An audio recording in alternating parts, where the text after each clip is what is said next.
وہ سب تو ٹھیک ہے یار، مگر تم جو کہہ رہی ہو وہ میرے لیے ممکن نہیں ہے۔ تم میری پریشانی بھی تو سمجھو۔ اگر کوئی مجھ سے پوچھے گا، سوال کرے گا، تو میں کیا جواب دوں گا؟ پریشانی کے عالم میں اپنا سر پکڑ کر احتشام بیٹھ چکا تھا، جبکہ سامنے بیٹھا شخص پانی کا پورا گلاس گٹک چکا تھا۔ کہنے لگا، دیکھ یار، تو میرا دوست ہے نا، میرا جگر ہے، میرا یار ہے۔ آج تک میں نے تیری کسی بات کا انکار نہیں کیا۔ تجھے جب جب میری ضرورت پڑی، میں تیرے کام آیا ہوں نا۔ اب بس کیا تو یہ کام نہیں کر سکتا؟ دیکھ، اگر یہ لڑکی میرے پاس رہی نا تو میرے لیے باہر جانا مشکل ہو جائے گا۔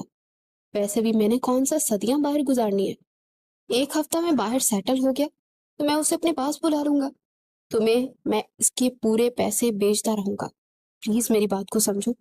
بے شک یہ تیرے گھر میں ایسے ہی کسی کونے خدرے میں پڑی رہے گی، کوئی شکایت، کوئی شرارت نہیں کرے گی۔ بڑی معصوم بچی ہے۔ دیکھ، تو میرے ساتھ ہے، مجھے پتا ہے تو کیسا ہے۔ میں کسی اور کے حوالے اس کے کر کے جاؤں گا تو پتہ نہیں وہ اس کے ساتھ کیا سلوک کرے گا۔ فرحاد کی بات سن کر احتشام نہ چاہتے ہوئے بھی مان چکا تھا۔ دونوں اس وقت ہوٹل میں بیٹھے ہوئے تھے جب وہ چلتا ہوا ایک گاڑی کی طرف آیا۔ جیسے جیسے احتشام کے قدم گاڑی کی طرف بڑھ رہے تھے، اس کی نظر فرنٹ سیٹ پر بیٹھی ہوئی لڑکی پر جا رہی تھی۔ گاڑی کا شیشہ کھولا ہوا تھا، اس نے ہاتھ میں ٹیڈی بیئر پکڑا ہوا تھا، جس کے ساتھ نہ جانے وہ بچوں کی طرح کیا باتیں کر رہی تھی۔ اس کی عمر اس وقت تقریباً 16 سال تھی، مگر دماغ بالکل بچوں والا۔ تو خود کو وہ کوئی 7-8 سال کی بچی ہی سمجھتی تھی شاید۔ لمبے گھنے بال جنہیں 2 پونیوں میں دائیں بائیں کیا گیا تھا، وہ بال اس کے سینے پر آئے ہوئے تھے۔ جیسے اس نے فرحاد کے ساتھ احتشام کو دیکھا تو فوراً مسکرا کر کہنے لگی، ارے فرحاد بھائی، یہ دوست ہے کیا آپ کے؟ بالکل فلمی ہیرو کی طرح لگ رہے ہیں۔ فرحاد مسکرا کر کہنے لگا، حوریا، یہ احتشام انکل ہے، ان سے ملو، اور فوراً اپنا ہاتھ آگے بڑھا چکی تھی۔ احتشام نے بھی جھجکتے ہوئے اس کے ہاتھ کو اپنے ہاتھ میں لیا۔ قد کاٹ میں وہ اچھی خاصی تھی، مگر ذہن بچوں جیسا تھا۔ فرحاد کہنے لگا کہ دیکھو، میں ایک ضروری کام سے یہاں سے جا رہا ہوں، جب تک میں واپس نہیں آتا تم احتشام انکل کے ساتھ ان کے گھر میں رہو گی۔ یہ پھر تمہیں بہت زیادہ چاکلیٹس بھی لا کر دیں گے، تمہیں نوڈلز بھی لا کر دیا کریں گے، چپس پیکٹس جو کہو گے نا تمہیں لا کر دیں گے۔ بس جب تک میں نہیں آتا تمہیں ان کے ساتھ رہنا ہے۔ یہ سن کر پہلے تو ہوریا تھوڑی اداس ہوئی، اور اگلے ہی پل غصے سے اس نے اپنا ڈیری بیئر زمین پر پھینکا اور وہیں سڑک کے بیچوں بیچ بیٹھ کر بچوں کی طرح ایڑیاں رگڑتے رونے لگی۔ کہنے لگی، نہیں، میں آپ کے ساتھ باہر جاؤں گی۔ مجھے پتا ہے آپ ایک دفعہ چلے گئے تو آپ واپس نہیں آئیں گے۔ جس طرح ماما بابا مجھے چھوڑ کے گئے تھے، آپ بھی ہمیشہ ہمیشہ کے لیے چلے جائیں گے۔ مجھے نہیں جانا۔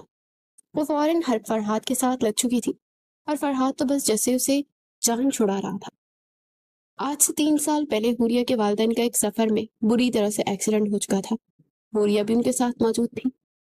اس حادثے میں اس کے دونوں ماں باپ وفات پا چکے تھے، اور ہوریا زندہ بچ چکی تھی۔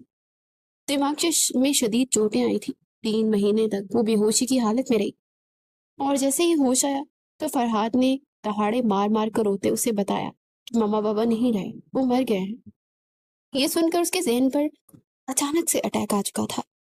ایک ہفتے تک وہ مزید کومے کی کیفیت میں رہی، اور ادھر پھر ہوش میں آئی تو اس کا دماغ کام کرنا بند کر چکا تھا۔ وہ بالکل بچوں کی طرح ہو چکی تھی۔ صدمے کے مارے وہ حال کو بھول چکی تھی اور ماضی میں رہنے لگی تھی۔ فرحاد اس کا سگا بھائی نہیں تھا، بلکہ اس کے والد کی پہلی شادی میں سے تھا۔ فرحاد کے شروع میں ہی ہوریا سے کوئی خاص بنی نہیں تھی، جبکہ ہوریا تو معصوم سی لڑکی تھی، اپنے ماں باپ اور فرحاد کے ساتھ بے حد محبت کرتی تھی۔ ان کی وفات کو 3 سال گزر چکے تھے، اور اب جب وہ اپنے ماں باپ کی ساری دولت دے کر باہر جانا چاہتا تھا، اس لڑکی کو تو ویسے ہی پاگل قرار دے کر ساری جائیداد فرحاد اپنے نام کروا چکا تھا۔ اب باہر جا کر عیاشی کرنا چاہتا تھا، اور وہاں باہر ہی ملک میں اس نے ایک انگریز لڑکی سے شادی کرنے کے بھی وعدے کر لیے تھے، اس لیے بس کسی بھی طرح اپنے دوست احتشام کے پاس اس لڑکی کو چھوڑ کر جانا چاہتا تھا، تاکہ دوبارہ کبھی واپس ہی نہ آ سکے، اور اس کے بعد احتشام اس کے ساتھ جو مرضی کرے اس کی بلا سے۔ اس سارے گیم میں احتشام ناواقف تھا۔ بچوں کی طرح روتے ہوریا کو دیکھ کر فرحاد نے اسے اٹھایا تھا اور احتشام کو اشارہ کیا۔ احتشام نے آج تک کسی لڑکی کو چھوا نہیں تھا، مگر پھر بھی آگے بڑھ کر اس نے اس بچی سمجھ کر ہاتھ لگایا، جو کہ عمر میں اس سے 15 سال چھوٹی تھی۔ کہنے لگا، ہوریا، آپ فکر مت کریں، میرے ساتھ چلیں،